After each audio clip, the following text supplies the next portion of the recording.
thinking. I have to tell you, I'm Each time both it's challenged more and very excited. My excitement challenging. is I get a chance to give something back. My challenge is the shortest seminar I usually do is 50 hours. 50 hours. And I'm not exaggerating. I do weekends, and when I do more than that, obviously coach people, but I'm into immersion. Because how'd you learn language? You didn't learn it by just learning principles. You got in it, and you did it so often that it became real. And the bottom line of why I'm here, besides being crazy mofo, is that I'm really in a position. I'm not here to motivate you, obviously. You don't need that. And a lot of times that's what people think I do. It's the furthest thing from it. What happens though is people say to me, well, I don't need any motivation. And I said, well, that's interesting. That's not what I do. I'm the why guy. I don't know why you do what you do. What is your motive for action? What is it that drives you in your life today, not 10 years ago, or are you running the same pattern? Because I believe that the invisible force of internal drive activated is the most important thing in the world. I'm here because I believe emotion is the force of life. All of us here have great minds. You know, most of us here have great minds. Right?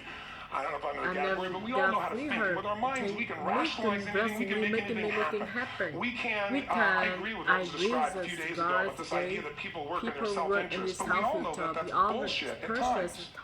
You don't work in your self-interest all the time. Because when emotion comes into it, the wiring changes in the way it functions. And so it's wonderful for us to think intellectually about how the life of the world is, and especially those who are very smart. We can play this game in our head, but I really want to know what's driving you. And what I'd like to maybe invite you to do by the end of this talk is explore where you are today for two reasons. One, so that you can contribute more. And two, so that hopefully we can not just understand other people more, but maybe appreciate them more and create the kinds of connections that can stop some of the challenges that we face in our society today that are only going to get magnified by the very technology that's connecting us.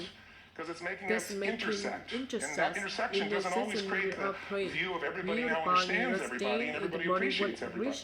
So I've had an obsession basically for 30 years. And that obsession has been what makes the difference in the quality of people's lives. What makes a difference in their performance? Because that's what I got hired to do. I got to produce the result now. That's what I've done for 30 years. I get the phone call when the athlete is burning down on national television and they were ahead by 5 strokes and now they can't get back on the course. And I got to do something right now to get the result and nothing matters. I get the phone call when the child is going to commit suicide and I got to do something right now. And in 29 years, I'm very grateful to tell you I've never lost one in 29 years. It doesn't mean I won't someday, but I haven't done it. And the reason is an understanding of these human needs that I want to talk to you about. So when I get those calls about performance, that's one thing, like how do you make a change? But also, I'm looking to see what is it that's shaping that person's ability to contribute, to do something beyond themselves. So maybe the real question is, you know, I look at life and say there's two master lessons. One is there's the science of achievement, which almost everybody in this room has mastered to an amazing extent. That's how you take the invisible and make it visible, right? How you take what you dream about and make it happen, whether it be your business, your contribution to society, money, whatever it is for you, your body, your family. But the other lesson of life is rarely mastered is the art of fulfillment. Because science is easy, right? We know the rules. You write the code, you follow those, and you get the result. Once you know the game, you just, you up the ante, don't you? But when it comes to fulfillment, that's an art. And the reason is it's about appreciation and it's about contribution. You can only feel so much by yourself. So I've had an interesting laboratory to try to answer the question of the real question, which is what's the difference in somebody's life if you look at somebody like those people that you've given everything to, like all the resources they say they need. You gave them a $100 computer, you gave them the best computer, you gave them love, you gave them joy, you're there to comfort them. And those people very often, and you know some of them I'm sure, end up the rest of their life with all this love, education, money, and background, spending their life going in and out of rehab. And then you meet people that have been through ultimate pain, psychologically, sexually, spiritually, emotionally abused, and not always, but often they become some of the people that contribute the most to society.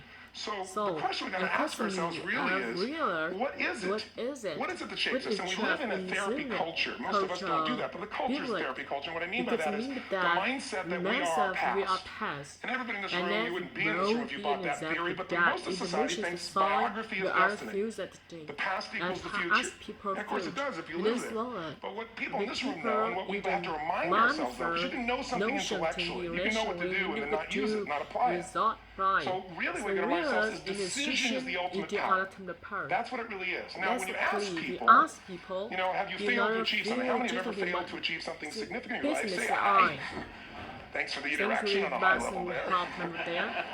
But if you ask people, why didn't you achieve something? Somebody who's working for you, or a partner, or even yourself, you failed to achieve a goal. What's the reason people say they failed to achieve? What do they tell you? Don't have, didn't know enough, didn't have the knowledge, didn't have the money, didn't have the time, didn't have the technology. I didn't have the right manager. Didn't have the Supreme Court.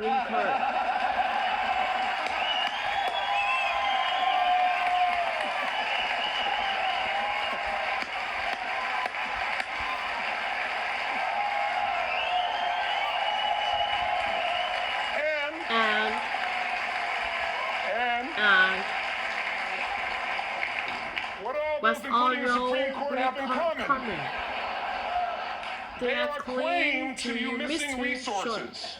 And they may be accurate. You may not have the money. You may not have the Supreme Court. But that is not the defining factor.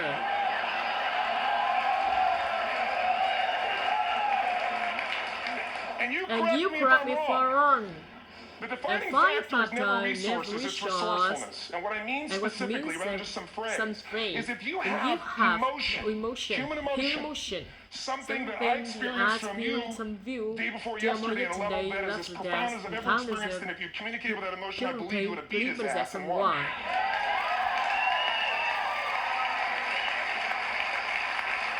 But how easy for me to tell him what to do. Idiots, it's Robin. But I know when we watched the debate, at that time, there were emotions that blocked people's ability to get this man's intellect and capacity and the way they came across to some people that day. Because I know people that wanted to vote in your direction and didn't. And I was upset. But there was emotion that was there. How many know what I'm talking about here? Say I. So emotions, if we get the right emotion, we can get ourselves to do anything. We can get through it. If you're creative enough, playful enough, fun enough, can you get through to anybody, yes or no? If you don't have the money, but you're creative and determined enough, you find a way. So this is the ultimate resource, but this is not the story that people tell us. Right? The story people tell us is a bunch of different stories. They tell us about the resources, but ultimately, you can take a look here, flip it up if you would. They say, what are the reasons they have a problem? Said that. Next one, please. He's broken my pad. That's son of a bitch. But I appreciate the energy, I'll tell you that.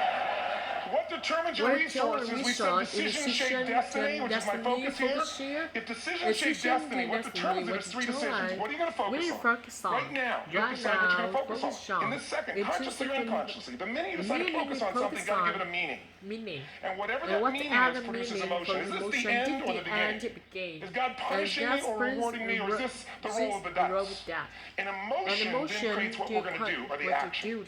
So think about your own life, the decisions that have shaped your destiny. And that sounds really heavy, but in the last 5 or 10 years, 15 years, have there been some decisions you made that if you made a different decision, your life would be completely different? How many can think about it honestly? Better or worse? Say eyes. So the bottom line is maybe it was way to go to work, and you met the love of your life there. Maybe it was a career decision. I know the Google geniuses I saw here. I mean, I understand that their decision was to sell their technology at first. What if they made that decision versus to build their own culture? How would the world be different? How would their lives be different? Their impact. The history of our world is these decisions. When a woman stands up and says, no, I won't go to the back of the bus, she didn't just affect her life. That decision shaped our culture. Or someone standing in front of a tank. Or being in a position like Lance Armstrong when someone says to you, you've got testicular cancer. That's pretty tough for any male, especially if you ride a bike. You got it in your brain, you got it in your lungs. But what was his decision of what to focus on? Different than most people. What did it mean? It wasn't the end, it was the beginning. What are they going to do? He goes off and wins 7 championships he never won once before the cancer because he got emotional fitness, psychological strength. That's the difference in human beings that I've seen of the 3 million I've been around. Because that's my life. I've had 3 million people from 80 different countries that I've had a chance to interact with over the last 29 years. And after a while, patterns become obvious. You see that South America and Africa maybe connect in a certain way, right? Other people say, oh, that sounds ridiculous. It's simple. So, what shaped Lance? What shapes you? 2 invisible forces. Very quickly. 1. State. We all have had times. Have you had a time you did something and after you did it, you thought to yourself, I can't believe I said that. I can't believe I did that. That was so stupid. Who's been there? Say I. Have you ever done something after you did it? You go, that's me. Right? right? It wasn't your ability, it was your state. Your model of the world is what shapes you long term. Your model of the world is the filter. Future. That's what's shaping us. That's what makes people make decisions. We want to influence somebody. We gotta know what already influences them. And it's made up of three parts, I believe. First, what's your target? What are you after? Which I believe it's not your desires. You can meet your desires and goals. How many of you got a goal desire and thought, is this all there is? How many of you say I? So it's needs we have. I believe there are 6 human needs. Second, once you know what the target that's driving you is, and you uncover it with the truth. You don't form it, you uncover it. Then you find out what your map, what's the belief systems that are telling you how to get those needs. Some people think the way to get those needs is destroy the world. Some people is to build something, create something, love someone. And then there's the fuel you pick. So very quickly, 6 needs. Let me tell you what they are. First one, certainty. Now these are not goals or desires. These are universal. Everyone needs certainty that they can avoid pain, at least be comfortable. Now how do you get it? Control everybody, develop a skill, give up, smoke a cigarette. And if you got totally certain, ironically, even though we all need that, like you're not certain about your health or your children or money, you don't think about much. You're not sure the ceiling's going to hold up. You can listen to any speaker.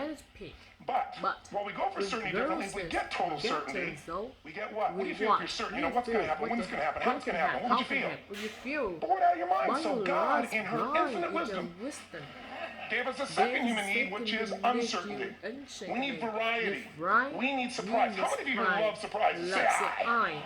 Bullshit. You like the surprises you want. The ones you don't want, you call problems, but you need them. So variety is important. If you ever been to the video or a film that you've already seen, who's done this? Get a fucking life.